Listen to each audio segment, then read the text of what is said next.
یەک کاتژمێردانراوە بۆ پاراستنی ژینگە لە زۆر وڵاتی دیکە ئەمە بوو بە کللتور و ساڵانە لە ساڵی 2012ەوە ئەمە لە هەرێمی کوردستان لە کۆتاشەممەی مانگی ئازاردا لە کاتژمێر 8:30 شەو بە دەقیقی لە هەموو وڵاتان بە پێی تەوقیتی خۆیان ئەمە جێبەجێ دەکرێت. ئەم ساڵیش وەکو نەریتی 8 ساڵی ڕابردوو لە هەرێمی کوردستان کە جێبەجێکراوە لە شارەکانی هەولێر و سلێمانی و لە دهۆک جێبەجێ دەکرێت. دەسمە هەولێر بۆ لای ئیمران سەرەتا. ئیمران سڵاوی خوارد لێبێت ئەم جارەش سەبارەت بە کاتژمێری زەوی ئەم چالاکیە ژینگانی کە لە هەولێر ئەنجام دەدرێن ئەم شەو چین؟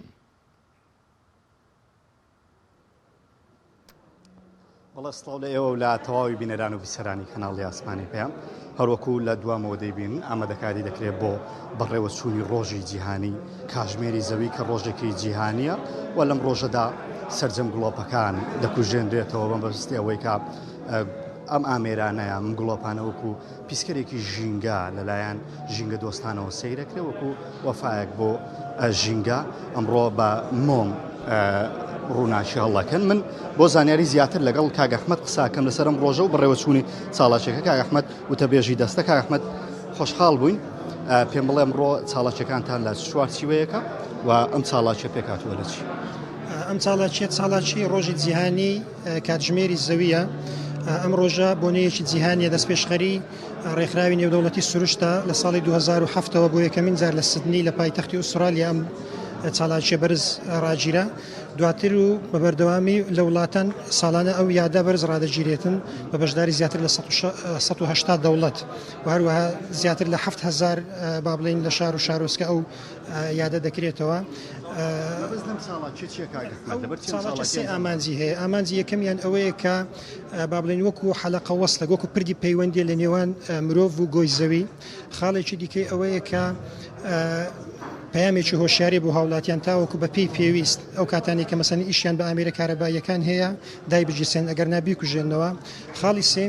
خاڵی سێمیشیان پەیوەندی بۆەوە هەیە کە هەوڵ بدرێتن کەمترین وزە و سەرچاوە سروشتەکان ئەوانی کە با بڵێن بە سەرچاوی کۆن سەرچاوی سروشتی کۆن ناسەندراوە لەلایەن با بڵێن ئەو کەسانی کە لە بواری ژینگە ئیشەکەن کەمتر با بڵێن کاریان پێ بکرێتن و کەمترین ڕێژەی گازە ژەهراویەکان تێکەڵ بە هەوا بکرێتن. چکە خۆتان دەزانن گازی دوانۆکسید و گازەکانی دیکە کە ژەهراوی تێکەڵ بە هەوا دەبن بە نەتیجە هەم کاریگەریان لەسەر ژینگە هەیە و هەمیش لەسەر تەندروستی هاوڵاتیان.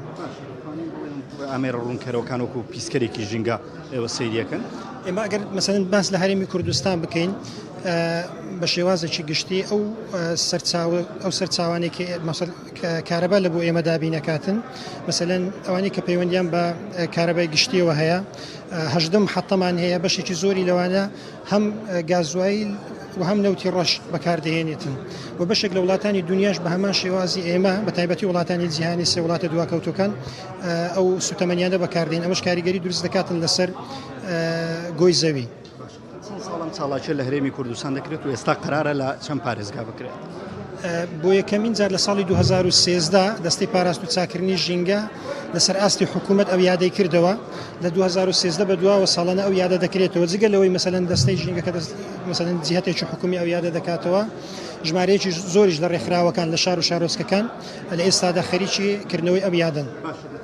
ئەمە ببێتە چ پەیامێک بۆ هاوڵاتیان دەتانەوە ئەم ڕۆژەیە چ پەیامێک هەڵگرێت؟ طبعاً مەسەلەی ژینگە مەسەلەکە با بڵێن فرەڕەهەندە ینی هەموو لایەکمان تێدا بەرپرسین کاتێک کە مەسەلەن ئینسان مرۆڤ کە ژینگە پیسەکاتن وە بە نەتیجە هەر خۆشی زەرمەندی یەکەمە لە ژینگە. لەبەرەوە پاراستنی ژینگە ئەگەر تەنانەت بە کوژانەوە یەک گڵۆپیش بیتن بەڕاستی پێویستە. چونکە کاتێک کە تو لێرە گڵۆپێکت کوژاندەوە مەسەلەن کەسێکی دیکە کۆی ئەو گڵۆپانێک کە دەگوژێتەوە ڕێژەیەکی زۆر دەکاتن بە نەتیجە لە سەرچاوە سەرچیەکەی سوودی لێ دەبێنرێتن و کەمتر ئەو ڕێژە وزە و سەرچاوە سروشتیانەی کە تەقلیدین کەمتر دەسووتێنرێت و بە نەتیجە ینی ژمار ڕێژەیەکی کەمتر گاز و ژەهراویەکان تێکەڵ بە هەوا دەبن. لێرە ئەمڕۆ ئێستاکە قەرارە مەراسیمەکە بەڕێوە چیەکەن؟ چەند وتارێک دەخوێندرێتەوە چەند پەیامێکە دەدرێت بەگوێی هاوڵاتیان بۆ ئەوەی هاوڵاتیان بە شێوازێکی گشتی ئەگەر سیر بکەیت مەسەن لە هەرێمی کوردستان بە تایبەتی مەسەلەی هۆشیاری و پەروەردەی ژینگەی هەتاو کەساکە نەبووە بە کەلتور بەڕاستی دەبێت لە داهاتوودا وا بکەین ئەو مەسەلەی هۆشیاری و پاراستنی ژینگە و پەروەردەی ژینگەی و ئەوانی کە پەیوەندیان بە ڕۆشنبیری و و پاراستنی ژینگە لەلایەن هاوڵاتیانەوە زیاتر گرنگی پێ بدرێتن بۆی لە داهاتوودا وا بکەین ژینگەکەمان مەسەلەن بە شێوازی ئەمران دەمەوێت لە میوانەکەت بپرسی لە شارەکانی جیهان کارەبای بەشێک لە ئێستا دیارە لێرە وردە گڵۆپەکانە کوژێنرێتەوە و چالاکیەکە دەست پێ دەکات بەشێک لە محافزی هەولێر و بەشێک لە کاربەدەستانی هەرێمی کوردستان لێرەن بۆی کە مۆم هەڵ بکەن و گڵۆپەکان بکوژێنەوە بە مەبەستیەوەی کە خەڵک و هاوڵاتی چاویان لێ بکات. دیارە مەبەست دەم چالاکیە زیاتر کوژانەوەی گڵۆپە ناپێویستیەکانە لە نێو ماڵ و خێزاندا.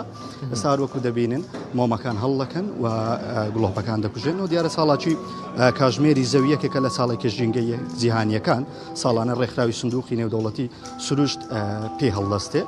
لەم ڕۆژەیە بۆ ماوەی کاتژمێرێک لە زیاتر لە 200 وڵات 200 شار هەموو گڵۆپەکاندا دەکوژێنرێتەوە بە مۆم.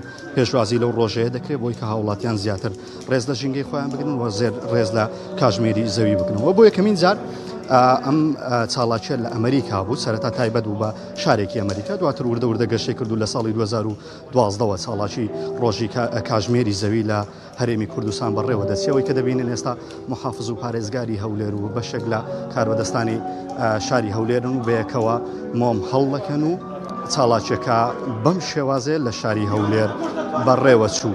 ئێستا هەریەک لە هاوڵاتیان دێ مۆمێک هەڵ دەکات و لە مقابلدا گڵۆپێک دەکوژێنرێتەوە.